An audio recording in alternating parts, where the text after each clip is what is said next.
Hey everyone, I'm back, and today we're going to be talking about Rope by Alfred Hitchcock, and this movie came out in 1948, and it's one of the ones where it stars James Stewart, and he was in a bunch of Hitchcock movies, as I'm starting to notice. And I thought this movie was pretty great, especially for the time, and I know I haven't seen a lot of movies from the 40s. I've seen Citizen Kane and I've seen Suspicion, which is also an Alfred Hitchcock movie, which is one of my personal favorites. And it might be my favorite out of every movie that I've seen from the 40s. And what I really love about this movie and what makes it stand out on its own is that it's mostly done in one take, or at least it's trying to presents itself in one take for the most part. There's very few cuts in the movie. There's lots of things going on, and it's just shown from like the camera's perspective, and it almost kind of feels like the camera is a character in and of itself, and it does like kind of feel a little bit like a stage play in a sense, but not in a way that I found to be distracting. It all takes place in one location, and Alfred Hitchcock, he has made movies that do take place in just a single location, or primarily in just one location, like Rear Window and, to some extent, Dial M for Murder. And this is kind of like a murder mystery film, except you know exactly who did it, and it's all pretty much from the killer's perspective, and they're just trying to get away with it, and it's really great. All the suspense is built up very well. There's a narrative hook immediately because the movie wastes absolutely no time, and it just gets right into the story. And speaking of the pacing, the reason why it feels like it flies by is because this movie is very short. It's only an hour and 20 minutes.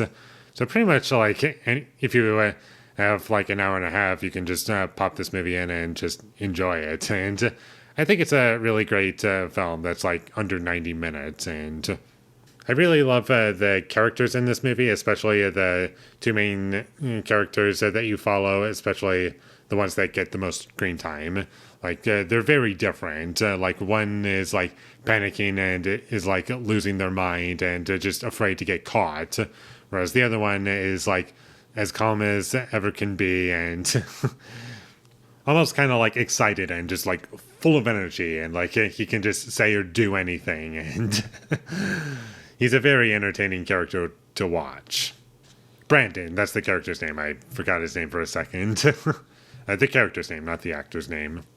And this movie has a really great story. I think I've said this in other Alfred Hitchcock reviews that I've done, and that is like the plot is always great, and pretty much the story, it can be summed up just with the title for some of his movies, and his movies like to play on basic human fears. And this, I feel, is one of those ones where you do have to like watch it at the very least 5 minutes of it to really understand how the title of the movie ties into the film, which it does. Well, ties into the film, no pun intended there.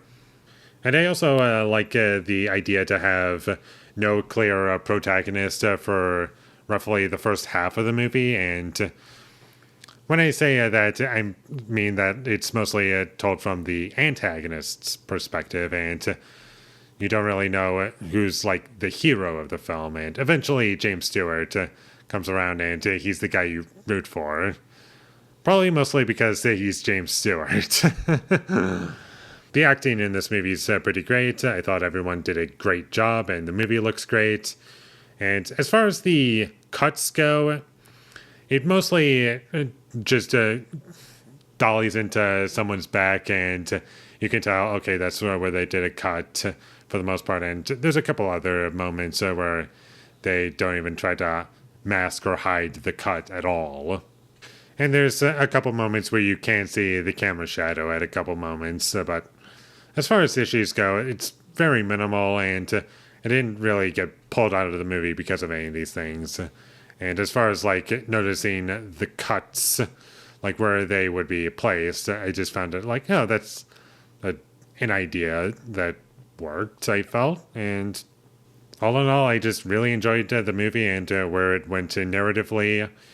I would highly recommend that you check this movie out, and I'll definitely be watching this movie again. So check this movie out whenever you get the chance, and with all that being said, I'm going to give Rope a 10 out of 10.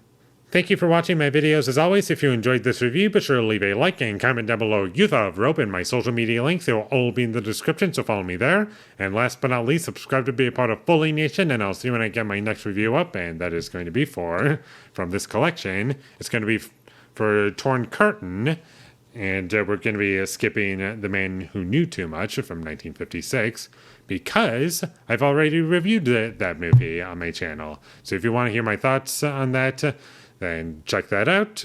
But my next review is going to be for Torn Curtain, so look forward to that. But until I get that up, thank you for watching and have a great day.